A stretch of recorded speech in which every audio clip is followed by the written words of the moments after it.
बिस्मिल्लाहिर्रहमानिर्रहीम। अस्सलाम वालेकुम। टॉकर 7 के साथ मैं हूँ एतजाज़ नकवी और मेरे साथ टेलीफोन लाइन पर मौजूद हैं सज्जाद तरीन साहब। आज के प्रोग्राम में नाज़रीन गुफ्तगू करेंगे। अभी कुछ देर पहले ही वज़ीर आज़म इमरान खान ने ख़िताब किया है और उन्होंने ऐलान किया है कि वो आज से एक रोज़ छोड़ के यानी परसों तक जो है वो एतमाद का वोट ले रहे हैं और उन्होंने ये ऐलान पहले भी कर रखा था। आज कौम से ख़िताब करते हुए उन्होंने इसका इजहार भी किया। इसके अलावा बहुत से मामला सेनेट इंतखाब को लेकर उन्होंने डिस्कस किया है। इसको प्रोग्राम का हिस्सा बनाएंगे। इसके साथ साथ हम जिक्र करेंगे कि चेयरमैन सेनेट के इंतखाब के हवाले से क्या गुफ्तगू की जा रही है, क्या राब्ते किए जा रहे हैं और फिर क्या कैलकुलेशंस हैं।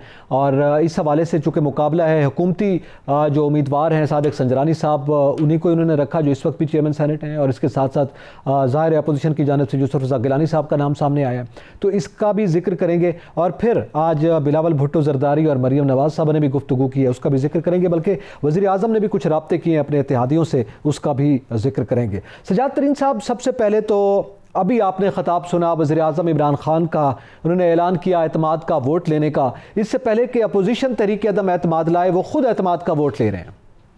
देखिए, मैं आपको अर्ज करूंगा एतजाज़ नकी साहब, मुझे लग रहा था कि प्राइम मिनिस्टर आज बहुत दबंग खिताब करेंगे और वो कौम को बताएंगे कि जनाब ये बोली लगी है पैसों की, ये फलान नंबर से फोन आए हैं, ये नंबर फलां बंदा यूज करता है, ये इसके खिलाफ हम एक्शन करने जा रहे हैं, इतने लोगों को हमने पकड़ लिया है और इतनों के खिलाफ हम अगले 24 घंटे में एक्शन करेंगे।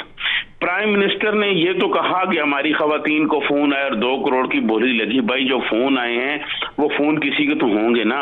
वो कौन है 2 करोड़ की बोली लगाने वाला? उसके खिलाफ 24 घंटे गुजर गए हैं, क्यों नहीं एक्शन हुआ? प्राइम मिनिस्टर का खिताब जो था वो नकी साहब सच्ची बात है, वो ऐसे ही था जैसे हारे हुए लश्कर के सरबराह का वो एक खिताब होता है। प्राइम मिनिस्टर इंतहाई मायूस कुन खिताब कर रहे थे। उनके खिताब में वही धमकी थी कि मैं अगर इक़्तिदार से निकल भी गया तो मैं जाऊंगा और तहरीक चलाऊंगा और इन चोरों को नहीं छोड़ूंगा। 2.5 से 3 साल आप रहे हैं, तमाम इदारे आपके पास रहे हैं, नैब आपके पास रहे, FIA आपके पास रहे, IB आपके पास रही है, सारे इदारे आपके पास रहे। आपने उनके खिलाफ कोई एक केस कोर्ट में साबित नहीं किया।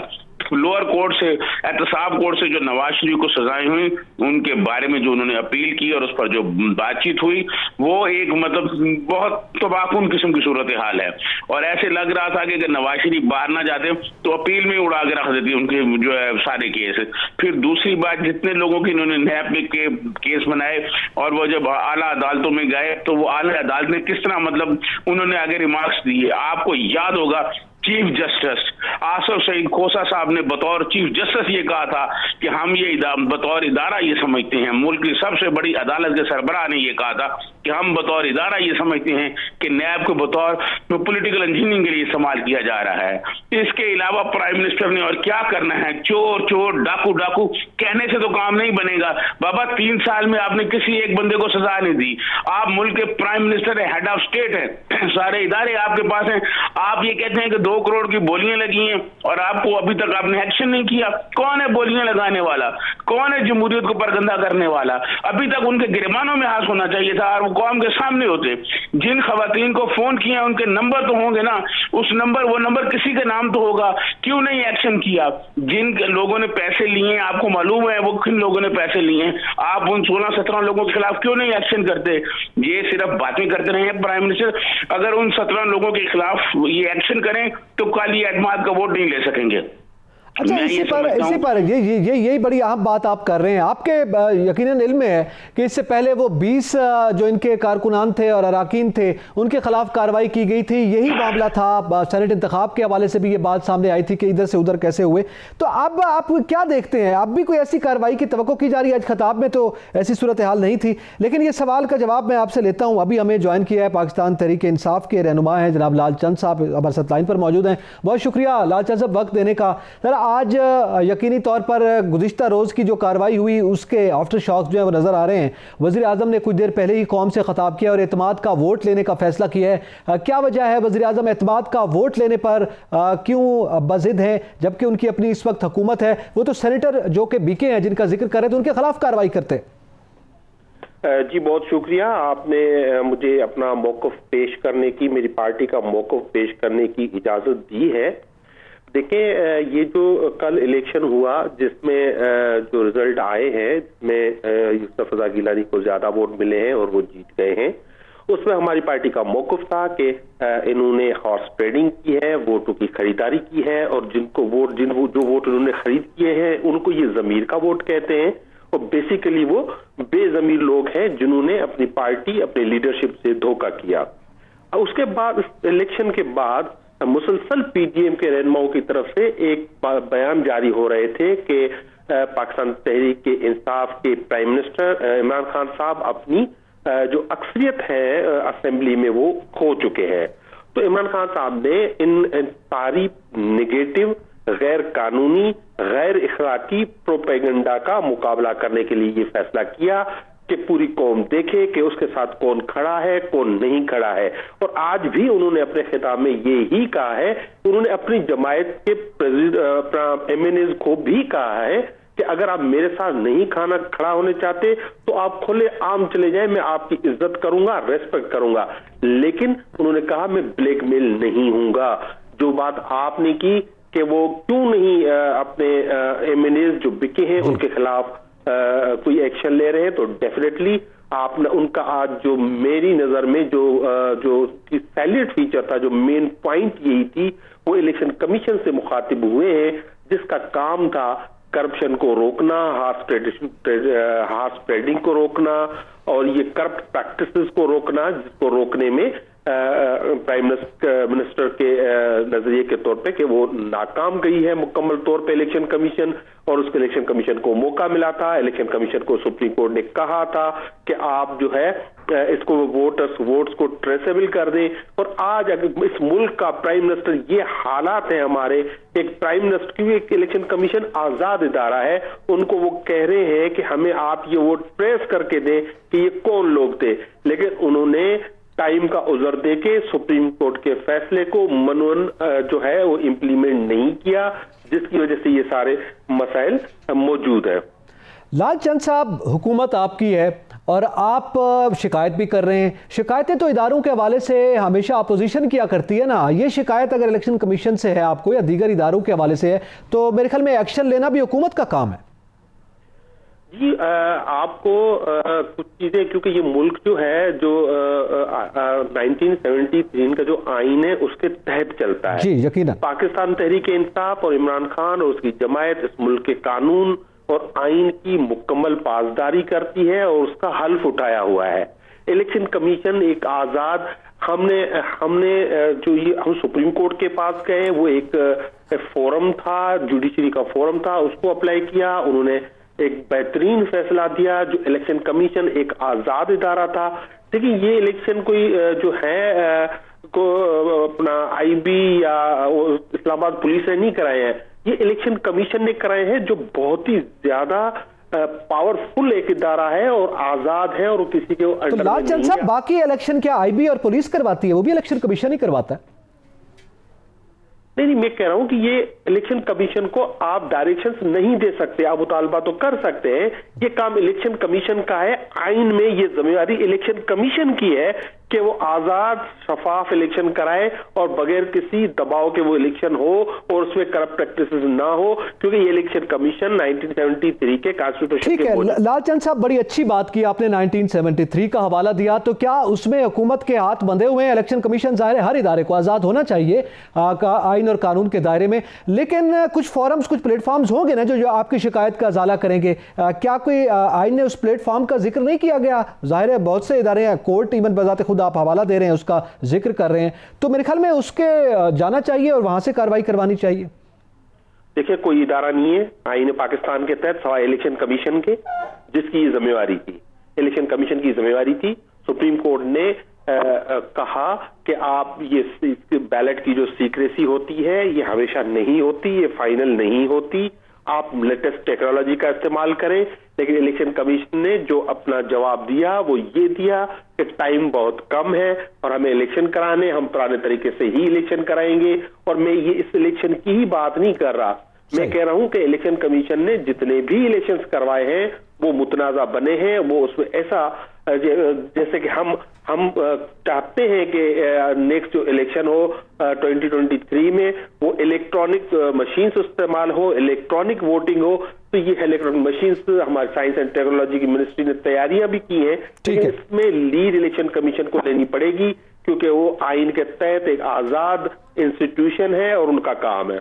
बहुत शुक्रिया लाल चंद साहब, आपने अपना कीमती वक्त दिया और हमसे गुफ्तगू की। बहुत ही दिलचस्प सूरत हाल पीटीआई के मारूफ रहनुमा है लाल चंद साहब, उन्होंने की है और आज़ाद इदारों का भी जिक्र किया है, इलेक्शन कमीशन की कारकर्दगी का भी जिक्र किया है। इससे पहले कोर्ट में सदारती रेफरेंस किया है और कोर्ट ने कहा है कि जनाब उसकी समाअत के हवाले से बजाते खुद जो है वो एतराज़ात मौजूद हैं, कि एक इख्तलाफी नोट भी उस पर है।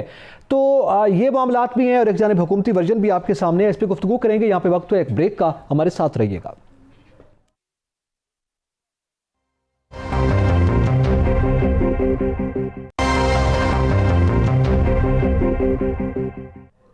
वेलकम बैक नाजरीन, बात कर रहे हैं एक जानिब सेनेट के हवाले से जो इंतखाब हुए और फिर उसके बाद जो सूरत हाल बनी। वज़ीर आज़म ने ख़िताब किया, एतमाद का वोट वो लेने जा रहे हैं और अभी कुछ देर पहले लाल चंद साहब ने हमारे साथ गुफ्तगू की, पीटीआई के मारूफ रहनुमा हैं। तो ज़रा मैं सजाद तरीन साहब आपसे ये जानना चाहूँगा कि आपने गुफ्तगू लाल चंद साहब की सुनी, वही गुफ्तगू है जो वज़ीर आज़म कर रहे हैं। इलेक्शन कमीशन हालांकि उसके ख़िलाफ़ पहले भी वो कोर्ट में गए हैं और कोर्ट ने जो जवाब दिया वो सबके सामने है और फिर इलेक्शन कमीशन की कारकर्दगी उसके बावजूद भी ये मामलात है और ये होगा, हमेशा इंतखाब के बाद होता है, आप मुझसे बेहतर जानते हैं। लेकिन सवाल ये है जो अब एतमाद का वोट लेने जा रहे हैं वज़ीर आज़म साहब, इसका मंजरनामा क्या देख रहे हैं आप? देखिए, मैं आपको अर्ज करूं कि नकी साहब वजीर आजम पाकिस्तान बेशक परसों जो है वो एतमाद का वोट भी ले लें, लेकिन उनके लिए मसाइल अब बढ़ते जाएंगे, अब मसाइल कम नहीं होंगे और इस बात के इम्कानात मौजूद हैं कि जब वो वोट लेने जाएं तो उनके अरकान की तादाद कम हो और बहुत सारे उनके अरकान पहुंचे ही ना। लेकिन अभी पुलिस के जरिए और मुख्तलिफ जो है इंटेलिजेंस एजेंसियों के जरिए अब जो उनके अरकान है अपने उन पर दबाव डाला जा रहा है, इत्तेहादियों पे दबाव डाला जा रहा है। लेकिन मैं ये बात कहना चाहता हूँ, अगर प्राइम मिनिस्टर कल परसों अदम एतमाद का वोट ले भी लें तो उसके बावजूद इनकी अब मुश्किलात कम नहीं होंगी, इनकी मुश्किलात बढ़ती रहेंगी। इनके किले में जो दरार पड़ चुकी है अब अपोजिशन जो है उस पर हमले करती रहेगी, क्योंकि अपोजिशन को ये पता चल गया है कि पार्लियामेंट में इनसे मुकाबला किया जाए, क्योंकि पार्लियामेंट में हुकूमत की पोजीशन कमजोर हो गई है और प्राइम मिनिस्टर इमरान खान ने अपनी पोजीशन बेहतर बनाने के लिए 3 साल के दौरान कोई काम नहीं किया। उन्होंने अपने लोगों से राब्ते नहीं किए, अपने लोगों के मसाइल नहीं सुने। ये जो पैसों की आज भी प्राइम मिनिस्टर ने रिट लगाई हुई थी, सारे इदारे उनके पास हैं, क्यों नहीं लोगों को गिरफ्तार किया गया? वो आपने गुफ्तगू सुनी है ना सजाद तरीन साहब, वो कहते हैं तमाम इदारों को हमने आजाद कर दिया। मैं ये समझता हूँ कि प्राइम मिनिस्टर ने आजाद कर दिया है, लेकिन प्राइम मिनिस्टर एफआईए को तो कह सकते हैं कि ये सबूत पड़े हुए हैं और इनको गिरफ्तार करो। ठीक है, आगे कौम को बता रहे हैं कि टेलीफोन किया, 2-2 करोड़ की ऑफर लगाई, एक्शन क्यों नहीं वो कर रहे? एक्शन इसलिए नहीं कर रहे कि इनके अपने लोगों ने पैसे लिए हैं और इनके अगर ये एक्शन करेंगे तो ये एतमाद का वोट नहीं ले सकेंगे। अच्छा, अब इसमें सजाद तरीन साहब दिलचस्प जो मामला है, आप जाहिर है इससे पहले के अपोजिशन, जैसे इब्तिदा में भी मैंने आपसे ये सवाल सामने रखा और इस पर थोड़ी सी बात करते हैं कि अपोजिशन तहरीक अदम एतमाद लाती है या वज़ीर आज़म खुद एतमाद का वोट लेते हैं, इसमें क्या आप फ़र्क देख रहे हैं और इसके क्या नताइज देख रहे हैं? देखिए, अपोजिशन जो है वो मुकम्मल फॉर्म वर्क करके अदम एतमाद की तारीख लाएगी, वो ऐसे नहीं लाएगी। लेकिन प्राइम मिनिस्टर अगर खुद अदम एतमाद का वोट लेंगे, उसमें अगर कामयाब भी हो गए तो उनकी मुश्किलात अब बढ़ती जाएंगी, उनकी मुश्किलात अब कम नहीं हो सकती, क्योंकि प्राइम मिनिस्टर इमरान खान के इर्द गिर्द जो नाहिल लोग हैं उनकी नाहिलियों की दास्तानें सामने आ चुकी हैं। उन्होंने कोई प्लान नहीं किया हुआ था, उन्होंने कोई किसी किस्म की कोई हिकमत अमली नहीं बनाई हुई थी।